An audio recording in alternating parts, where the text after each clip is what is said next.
Thank you. When I came into office, I promised to look at the world's challenges with open eyes and very fresh thinking. We cannot solve our problems by making the same failed assumptions and repeating the same failed strategies of the past. Old challenges demand new approaches. My announcement today marks the beginning of a new approach to conflict between Israel and the Palestinians.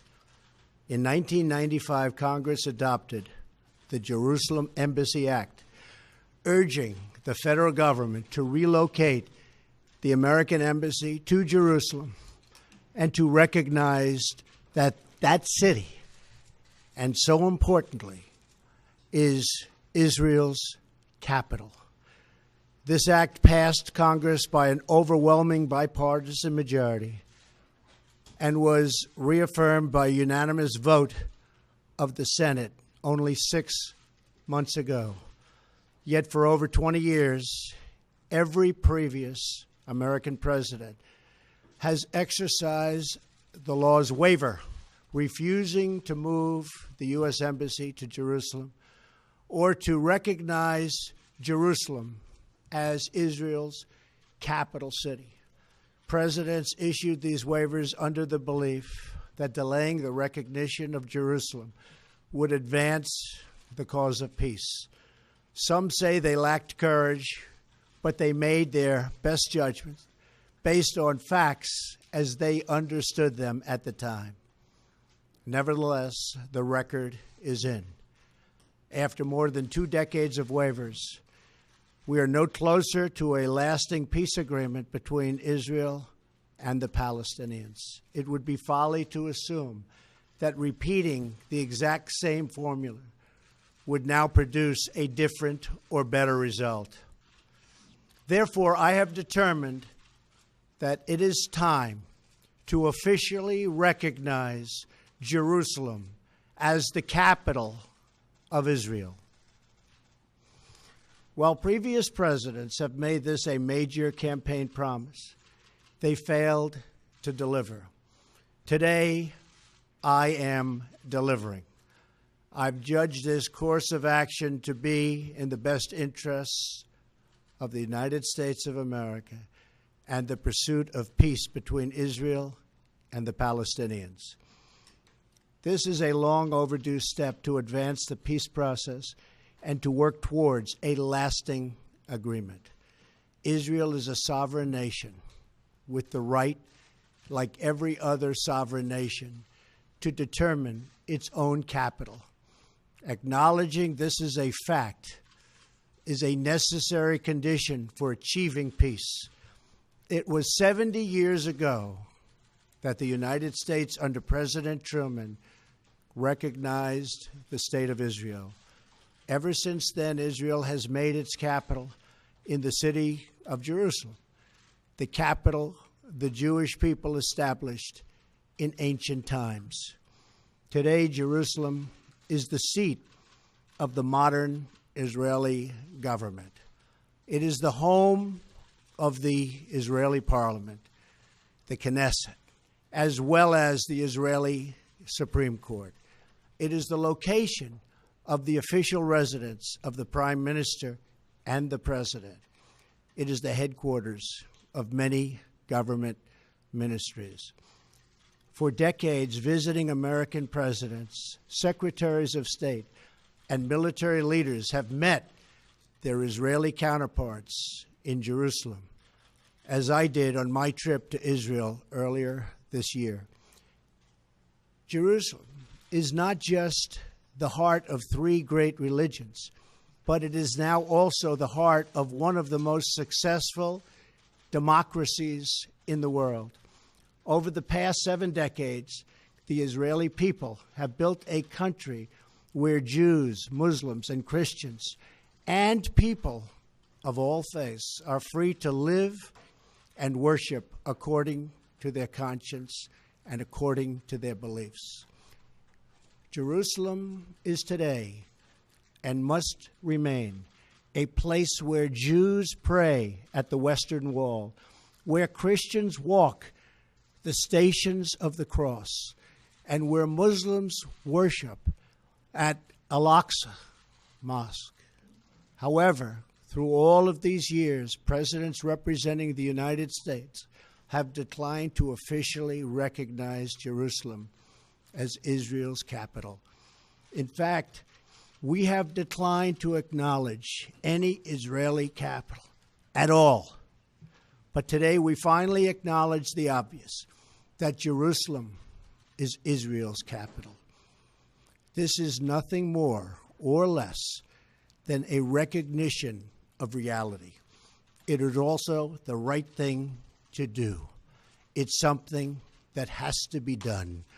That is why, consistent with the Jerusalem Embassy Act, I am also directing the State Department to begin preparation to move the American Embassy from Tel Aviv to Jerusalem.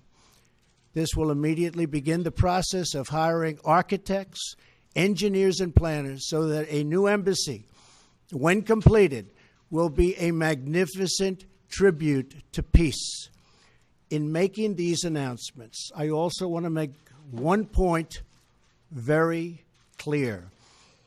This decision is not intended in any way to reflect a departure from our strong commitment to facilitate a lasting peace agreement. We want an agreement that is a great deal for the Israelis and a great deal for the Palestinians. We are not taking a position of any final status issues, including the specific boundaries of the Israeli sovereignty in Jerusalem or the resolution of contested borders.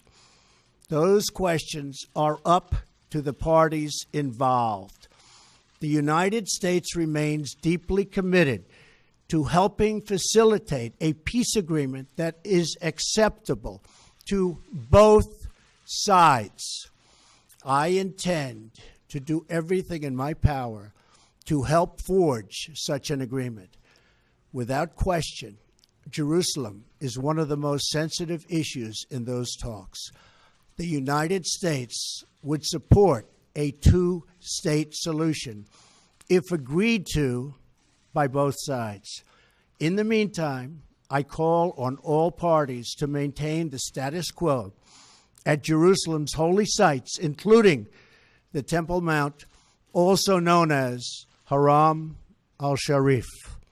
Above all, our greatest hope is for peace, the universal yearning in every human soul. With today's action, I reaffirm my administration's longstanding commitment to a future of peace and security for the region. There will, of course, be disagreement and dissent regarding this announcement. But we are confident that ultimately, as we work through these disagreements, we will arrive at a peace and a place far greater in understanding and cooperation. This sacred city should call forth the best in humanity, lifting our sights to what it is possible, not pulling us back and down to the old fights that have become so totally predictable. Peace is never beyond the grasp of those willing to reach it. So today we call for calm, for moderation, and for the voices of tolerance to prevail over the purveyors of hate. Our children should inherit our love, not our conflicts. I repeat the message I delivered at the historic and extraordinary summit in Saudi Arabia earlier this year. The Middle East is a region rich with culture, spirit, and history.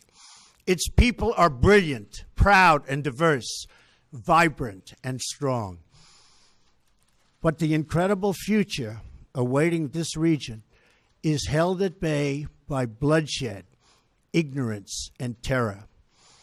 Vice President Pence will travel to the region in the coming days to reaffirm our commitment to work with partners throughout the Middle East to defeat radicalism that threatens the hopes and dreams of future generations.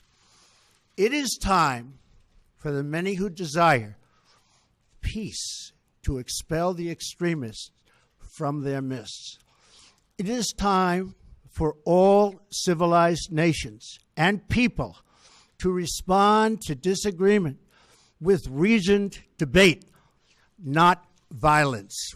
And it is time for young and moderate voices all across the Middle East to claim for themselves a bright and beautiful future. So today, let us rededicate ourselves to a path of mutual understanding and respect. Let us rethink old assumptions and open our hearts and minds to possible and possibilities. And finally, I ask the leaders of the region, political and religious, Israeli and Palestinian, Jewish and Christian and Muslim, to join us in the noble quest for lasting peace. Thank you. God bless you. God bless Israel. God bless the Palestinians. And God bless the United States. Thank you very much. Thank you.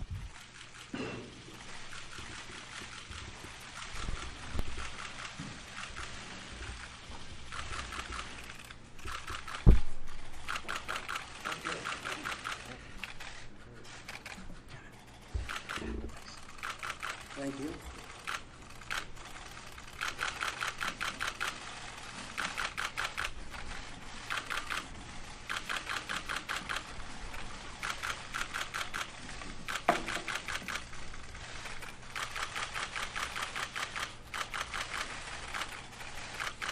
Thank you very much. Thank you.